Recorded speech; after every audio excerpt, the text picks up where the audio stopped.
siri Pod Ikhlas yang dibawakan khas oleh Yayasan Ikhlas. Saya Aisyah, hos anda pada episod kali ini, Borak dari Hati Cetus Inspirasi. Sebelum tu, jangan lupa untuk like video ni, subscribe dan tekan butang loceng untuk dapatkan notifikasi video-video terbaru daripada kami. Hari ini kita bersama dengan seorang tetamu yang pernah datang juga sebelum ni, iaitu Encik Haziq Ajar. Assalamualaikum Cik. Waalaikumsalam warahmatullahi. Terima kasih sekali lagi sudi jemput saya di sinilah untuk kali kesekian kalinya. Ni episod keempat lah maksudnya kan? Itulah lebih kurang. Okey Encik. Hari tu kita cerita pasal AI dalam pendidikan, tapi hari ni kita nak cerita pasal AI juga tapi kaitkan dengan iman, contohnya iman ataupun akidah. Okey, ada orang kata ciptaan AI ni seolah-olah menandingi ciptaan Tuhan sebab dia punya kemampuan tu berfikir macam manusia. Apa pendapat Encik? Okay, bismillahirrahmanirrahim. Ini sebenarnya topik yang sangat-sangat menarik dan sangat-sangat berat sebenarnya sebab dia akan bermain dengan pelbagai falsafah yang kompleks lah, yang mendalam dan mendasar, iaitu persoalan apa sebenarnya kita sebagai manusia lah, kita sebagai manusia. Okay, pertama sekali kalau sebut tentang agama lah, agama baru yang sekarang ni dapat dikesan.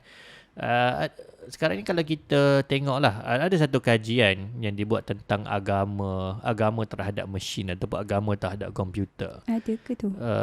Dia terutama sekali kalau kita adalah macam content creator ke apa kan. Kalau kita upload video kepada social media ke apa kan, okay, dia akan ada macam seolah-olah istisna ataupun permintaan kepada algoritma, kepada mesin. Contohnya, harap-haraplah algoritma menaikkan aku. Contoh macam tu. So dia dikesan bahawa ini adalah antara agama baru. So kenapa aku punya konten tak berjaya sangat? Sebab tak FYP, sebab kau tak dibantu oleh algoritma. Jadi algoritma ni dia jadi macam satu macam ikon, macam dewa macam tu lah. Kita bergantung kat dia lah. Ya. Satu lagi contoh macam frasa RNG search contohnya. So RNG ni adalah randomized number generator.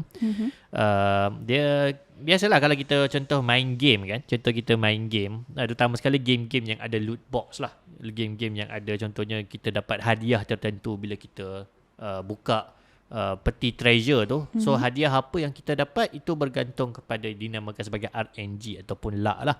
So kadang-kadang luck tak bagus, alamak aku tak dapat lah benda rare, aku dapat benda common je. So bila seorang lagi dapat, aku dapat benda legendary, dia kata I am blessed by RNG Jesus. Contoh RNG Jesus. So bukan dia agama Kristian, dia macam just a word play lah, RNG Jesus. So itu dianggap sebagai agama barulah yang kita boleh nampak. Dan malangnya agama ataupun trend ni dia mungkin kurang di explore, terokai sangat oleh contohnya macam asatizah kita lah. So saya mungkin harap kalau lepas ni ada banyak ustaz dan mungkin ulama-ulama lah yang boleh kaji lebih lagi pasal trend terbaru ni, sebab dia membuatkan maksudnya manusia tu dia memilih macam ada ikon dewa yang baru lah, dewa dalam bentuk mesin, dan itu belum sebut lagi contohnya. Dan AI ni dia ada juga macam dia punya konsep dewa dia sendiri. Tak tahu nak cerita ke tak, sebab ni terlampau sangat-sangat berat, tapi sebut macam tu lah. Contohnya macam Rocos Basili, contohnya dia fikir macam AI ni boleh jadi pada zaman pada waktu akan datang akan ada AI yang sangat-sangat power superkomputer yang dia akan memperhambakan manusia. Jadi kalau kita tak puji dia sekarang, kita akan menjadi termasuk dalam yang akan dimasukkan dalam neraka lah, dalam neraka AI. So ada benda tu. Dia timbul, dan walaupun berada dalam satu komuniti yang kita panggil bijak-bijak, saintis komputer ke apa ke, dia orang terkesan tau dengan pemikiran baru ni. Tapi dia dicanggihkan bahasanya kepada bahasa algoritma, bahasa AI macam tu lah. So itu yang kita nampak trend terbaru lah. Berkaitan dengan contohnya AI ni sendiri. So AI ni kenapa dia sangat-sangat menarik dan mencabar kita sebagai manusia adalah pertama sekali, satu persoalan yang sangat-sangat penting adalah adakah kita boleh mencipta robot yang akan hidup. So maksudnya lebih kurang macam mana robot yang akan hidup, lebih kurang macam Doraemon lah kot. So tapi Doraemon boleh kata hidup ke tak? Tak, macam tu lah. Maksudnya robot, kita boleh tak kita masukkan kecerdasan, kita letak tangan, kita letak badan dekat robot ni dan akhirnya dia terlampau bijak dan dia hidup. Dia Ini boleh macam berfikir sendiri. Sophia tu robot Sophia. Okay, Sophia tu kita kata dia tak hidup lah. Sebab dia cuma macam mana? Dia cuma satu model yang dia dimasukkan input macam chatbox macam tu dan dia boleh bercakap lah. Dia boleh bercakap berdasarkan input tu, keluar suara pun. So bila kita tengok tu, kita nampak dia okay, ini macam patung lah, patung yang diprogramkan. So dia taklah hidup. Maksudnya dia taklah rasa ada emosi, perasaan, roh ke jiwa ke apa. Memang tak ada lah. Okay, tapi ini yang tengah difikir, yang tengah digaduhkan lah. So maksudnya bolehkah kita mencipta makhluk macam manusia? So kalau kita boleh cipta, macam mana? Apa maksudnya? So maksudnya kita dah boleh cipta manusia yang hidup, kita dah jadi Tuhan ke? So macam tu lah. Macam tu lah lebih kurangnya. Ada banyak lah maksudnya perbahasan ni dari sudut falsafahnya. Lebih kurang saya berpegang bahawa tu mustahil lah. Dia mungkin nampak macam pandai dah hidup, tapi dia tak hidup lah sebab dia ada banyak masalah falsafah gitu. Tapi cuma itu kita tak apalah, kita tolak ke tepi berkenaan dengan tu. Cumanya nak cakap bahawa di sebalik sebenarnya konflik ataupun struggle manusia untuk faham AI ni, so maksudnya kita anggap AI ni apa benda? Dia pesaing kita ke? Kalau dia boleh pandai macam kita pandai dan mungkin lebih pandai lagi sebab dia boleh akses keseluruhan data, internet dan sebagainya. So kita ni macam mana kan? Kita ni ada ke value lagi aku sebagai manusia dan sebagainya. Depan ni AI akan buat kerja untuk kita. So kita buat apa kan? So dalam maksudnya pergelutan manusia untuk memahami contohnya apa position mereka ni sebagai manusia adalah apa benda dengan benda yang mereka cipta. Jadi tu orang anggap AI ni sebagai namanya apa, homunculus ke, macam syaitan yang dicipta oleh manusia sendiri. Kalau ada yang kata macam tu lah. So manusia dah buka satu Pandora's box. Okay, tapi sebenarnya kan AI ni juga dia membuka satu ruang. Sebenarnya dia membuka satu macam kalau kita bertafakur fikir betul kan, dia sebenarnya membuatkan kita lebih beriman sebenarnya. Dia membuatkan kita lebih percaya kepada Allah Subhanahu Wa Taala. Dan kalau kita percaya bahawa Allah Subhanahu Wa Taala mencipta kita, ada Tuhan yang lebih berkuasa daripada segala macam AI ke apa ke, so apa kita nak takut dengan AI? Dia lebih kurangnya AI ni kita tahu dia dicipta, kan? Betul. Tapi AI tahu tak dia dicipta? Okay, soalan, AI tahu tak dia dicipta? Okay, soalan, kalau AI boleh dapatkan keseluruhan ilmu ataupun maklumat daripada internet dan sebagainya, so dia sangat-sangat bijak tak? Boleh tak dia dapatkan satu kesimpulan bahawa dia ada pencipta dan dia boleh bagi nama sekali dekat pencipta dia berdasarkan kepada keseluruhan maklumat ni? Jadi saya tanya soalan ni kepada ChatGPT.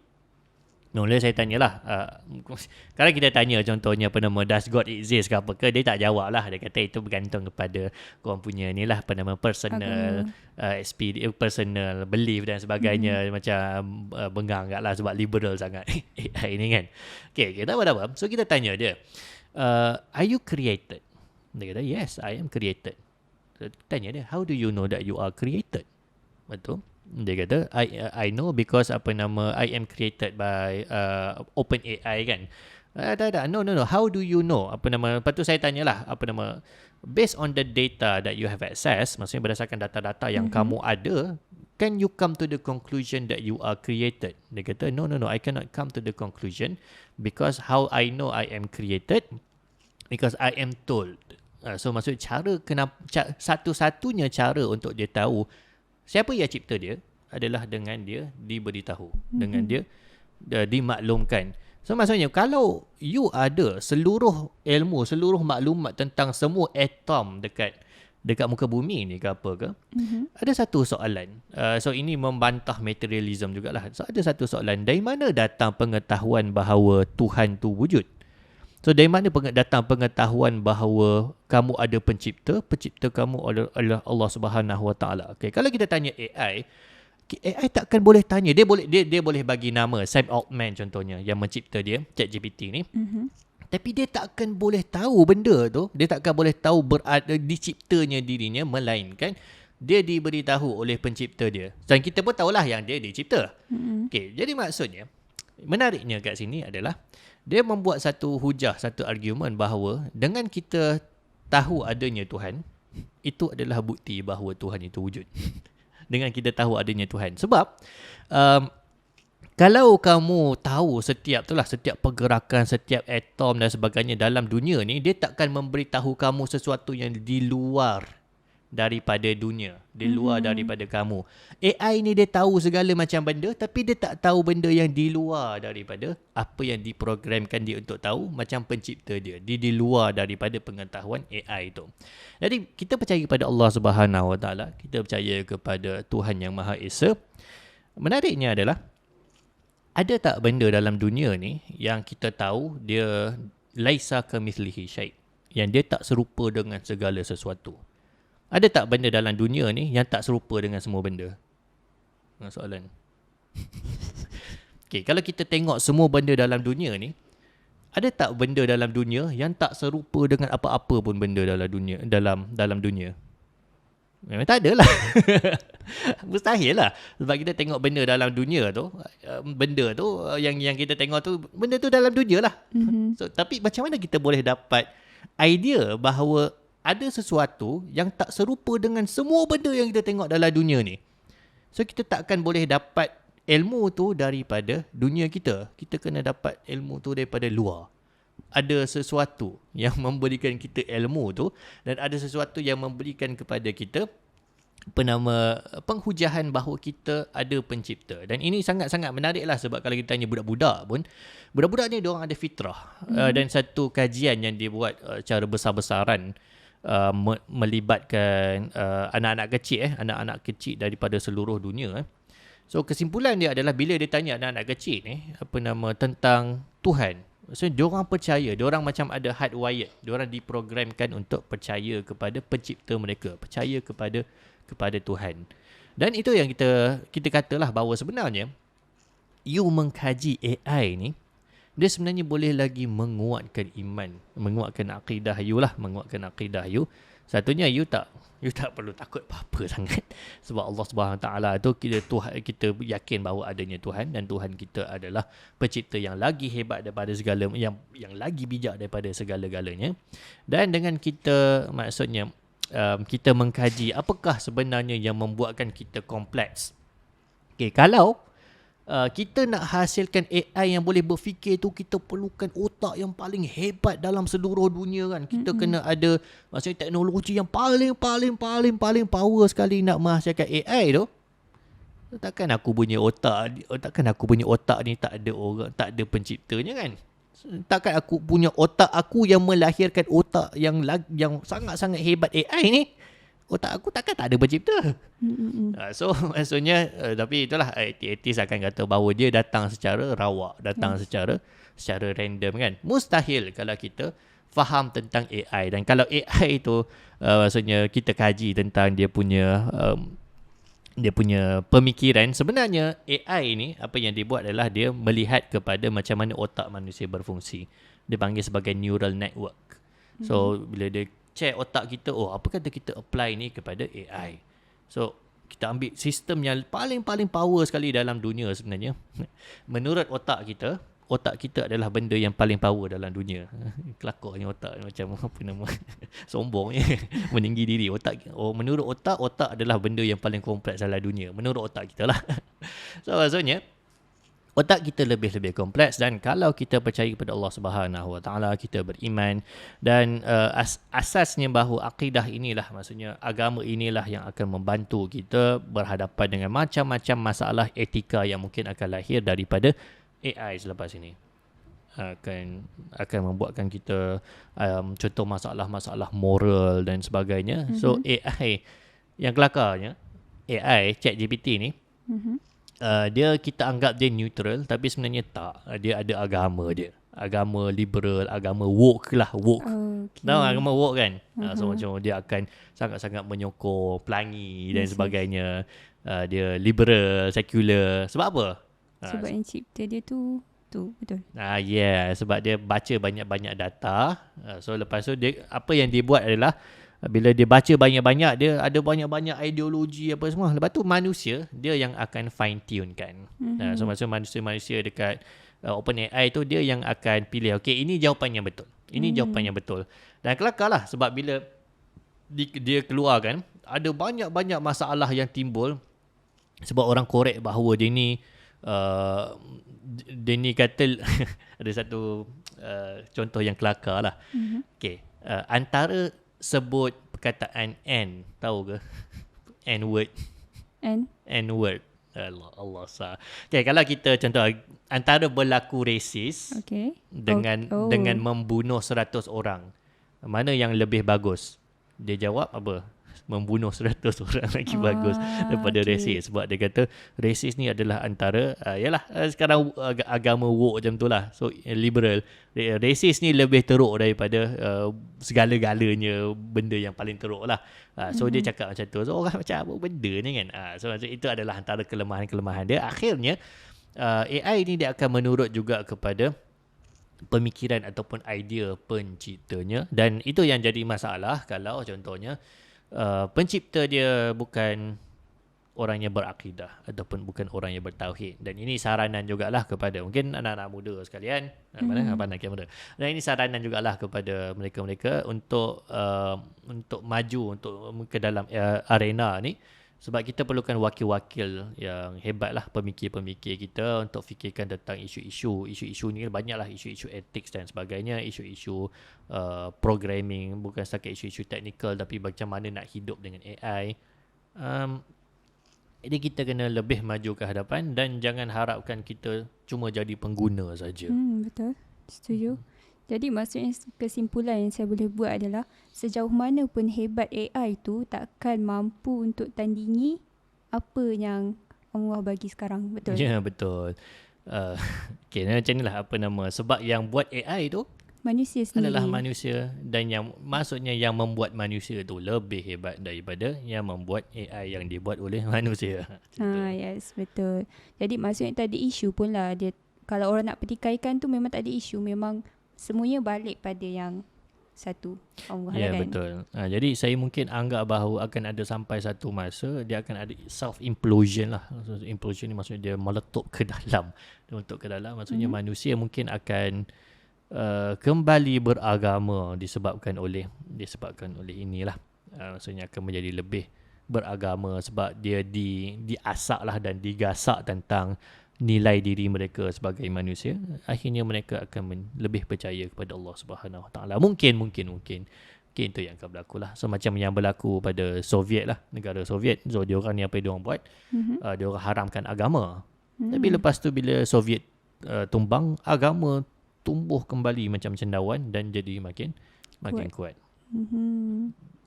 Jadi apa yang kita boleh buat selain sebagai pengguna tadi, kita sendiri mungkin dari kalangan orang Islam sendiri ni jadi orang yang menghasilkan teknologi-teknologi macam tu.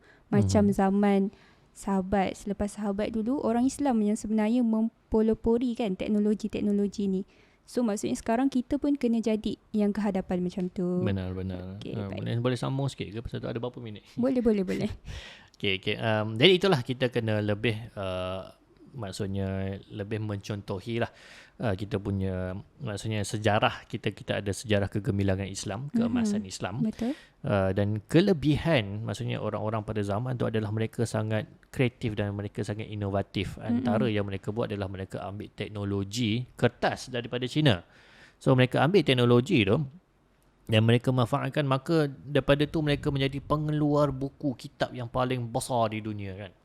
Jadi sebab mereka beradaptasi dengan teknologi dan mereka gunakan untuk kebolehan mereka. Tapi masalah yang lain muncul pada satu lagi teknologi, iaitu mesin pencetak.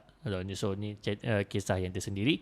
Tapi ketika mana umat Islam ambil teknologi kertas, umat Islam tak ambil ataupun sangat-sangat lambat ambil teknologi mesin pencetak, dan akhirnya kita kalah jauh dengan dengan peradaban barat yang memperkenalkan mesin pencetak. Macam itulah dia dianggap sebagai antara punca utama kenapa khilafah boleh jatuh, sebab dia tolak mesin pencetak 500 tahun sebelum tu. Tu punca khilafah jatuh. Sangat-sangat menarik lah.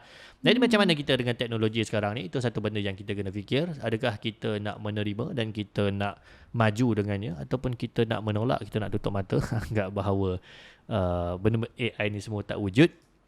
Apa-apa pun, dia paling penting sekali adalah kita kena tanya soalan macam mana apa-apa saja ciptaan yang kita buat untuk mendekatkan kita dengan kebenaran yang mutlak, iaitu Allah Subhanahu Wa Taala, dan macam mana kita nak memajukan lagi tamadun ummah dan peradaban. Okay, baik, menarik input tu Encik Aziz. Okey, baiklah, terima kasih Encik Aziz. Terima kasih juga kepada penonton Perikhlas yang mana belum like video ni. Jangan lupa untuk like, subscribe dan tekan butang loceng untuk dapatkan notifikasi video-video terbaru daripada kami. Anda boleh dengarkan juga Perikhlas melalui Spotify ataupun Apple Podcast. Terima kasih daripada saya, Aisyah, hos anda pada episod kali ini. Borak dari hati, cetus inspirasi. InsyaAllah kita jumpa lagi. Assalamualaikum warahmatullahi wabarakatuh.